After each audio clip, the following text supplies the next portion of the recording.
നമസ്കാരം. ഒരു 5-6 മന്ത്സ് മുന്നേ ഞാനൊരു വീഡിയോ പോസ്റ്റ് ചെയ്തിട്ടുണ്ടായിരുന്നു. എറണാകുളത്തപ്പൻ്റെ ശീവേലി സമയത്ത് എടുത്തൊരു വീഡിയോ ആയിരുന്നു.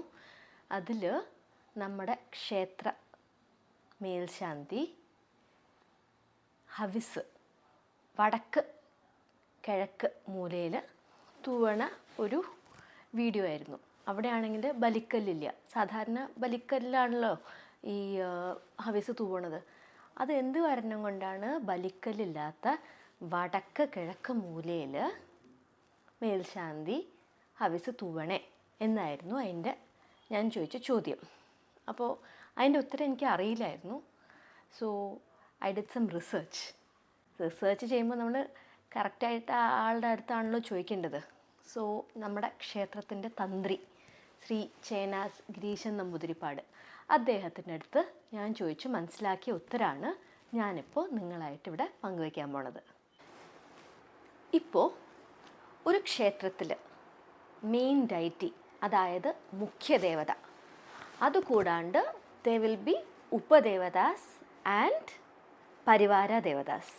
ഇപ്പം നമ്മുടെ എറണാകുളം ശിവക്ഷേത്രത്തിൽ മെയിൻ ഡൈറ്റി എന്ന് പറയുന്നത് എറണാകുളത്തപ്പൻ തന്നെ.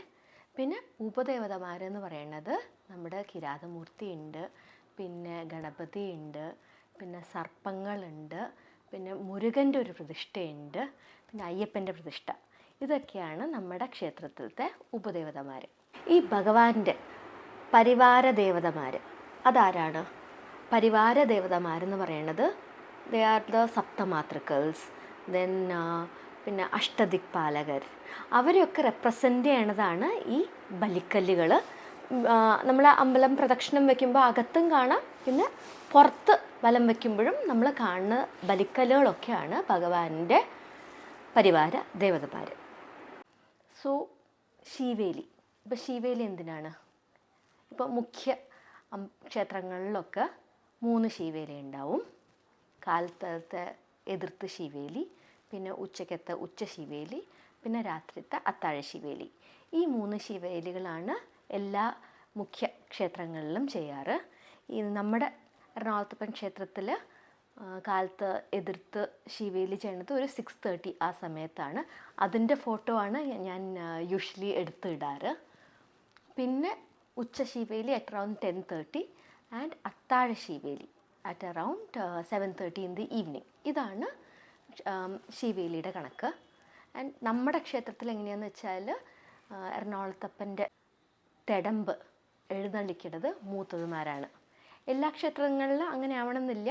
ഇപ്പോൾ തൃപ്പൂണിത്തുറയിൽ പൂർണ്ണത്രേശ്വരൻ ക്ഷേത്രത്തിൽ കീശാന്തയാണ് എഴുന്നള്ളിക്കുന്നത്. നമ്മുടെ ക്ഷേത്രത്തിൽ മൂത്തതുമാരാണ് എഴുന്നള്ളിക്കാറ്. ആൻഡ് ആനപ്പുറത്ത് ഉള്ള ശീവേലി ഫോർ സ്പെഷ്യൽ ഒക്കേഷൻസ് ആണ്. ലൈക്ക് തിരുവാതിര, അല്ലെങ്കിൽ ചിങ്ങ1, അല്ലെങ്കിൽ നമ്മുടെ ഉത്സവ സമയത്ത്, ആ സമയത്തൊക്കെ ആനപ്പുറത്തായിരിക്കും ശീവേലി. ശീവേലി എന്ന് പറഞ്ഞാൽ എന്താണ്? ആ ക്ഷേത്രത്തിലത്തെ മുഖ്യദേവത പരിവാര ദേവതകൾക്ക് ആഹാരം കൊടുക്കുന്നത് കാണാൻ വേണ്ടിയിട്ട് പുറത്ത് എഴുന്നള്ളുന്നതാണ് ശീവേലി. അപ്പോൾ നമ്മുടെ ക്ഷേത്രത്തിൽ ഭഗവാൻ എറണാകുളത്തപ്പൻ പുറത്തെഴുന്നള്ളുമ്പോൾ ഫസ്റ്റ് വന്നിട്ട് നാദസ്വരം മേളം, അത് കഴിഞ്ഞിട്ട് മേൽശാന്തി ഇറങ്ങി വരും വിത്ത് ഹവിസ്, ജലം ആൻഡ് പുഷ്പം ഇൻ ഹിസ് ഹാൻഡ്. നമ്മുടെ വാരര് വന്നിട്ട് വിളക്ക് പിടിച്ചിട്ടുണ്ടാവും. അത് കഴിഞ്ഞിട്ടാണല്ലോ എറണാകുളത്തപ്പൻ എഴുന്നള്ളുന്നത്. അപ്പോൾ അവരിങ്ങനെ അകത്തൊക്കെ തൂവിയിട്ടാണ് അവർ പുറത്ത് വരുന്നത് കേട്ടോ. പുറത്തിങ്ങനെ തൂവി വരുമ്പോൾ when they come to the north east side of the temple, അതായത് വടക്ക് കിഴക്ക് മൂലയിലെത്തുമ്പോൾ അവിടെയാണ് നമ്മുടെ നാഗങ്ങളുടെ പ്രതിഷ്ഠയുള്ളത്.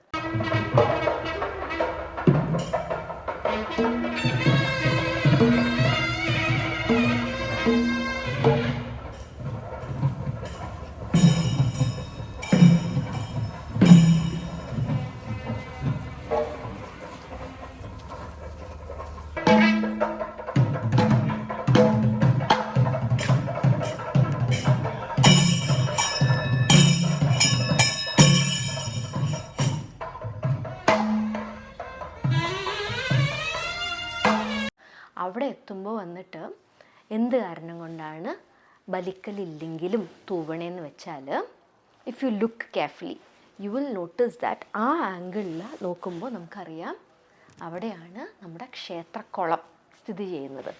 ക്ഷേത്രക്കുളം എന്ന് പറയുമ്പോൾ ഇതാണ് ഋഷി നാഗക്കുളം.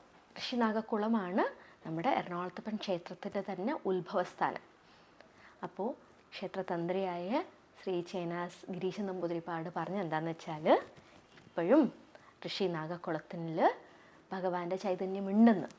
ആ ചൈതന്യത്തിനാണ് നമ്മുടെ ക്ഷേത്ര മേൽശാന്തി ശിവേലി സമയത്ത് ഈ 3 നേരവും ഹവിസ് നിവേദിക്കുന്നത്. So it is a link between the past and the present അല്ലേ. സോ നെക്സ്റ്റ് ടൈം നിങ്ങൾ എറണാകുളത്തപ്പൻ ക്ഷേത്രത്തിലോട്ട് വരുമ്പോൾ ശിവേലി സമയത്താണെങ്കിൽ നിങ്ങൾ ഉറപ്പായിട്ട് കാണും ഇങ്ങനെ തൂവണത്. അല്ലാത്ത സമയത്ത് when you come to the north east side of the temple, it means നമ്മുടെ സർപ്പങ്ങളുടെ അവിടെ എത്തുമ്പോൾ മറക്കാണ്ട് ഒന്ന് ക്ഷേത്രക്കുളത്തിനെയും ഒന്ന് വണങ്ങിയിട്ട് വേണം പ്രദക്ഷിണം വയ്ക്കാൻ കേട്ടോ. So I just wanted to share this information with you. Have a great year and have a great day. And Ernakulatappa Sharanam.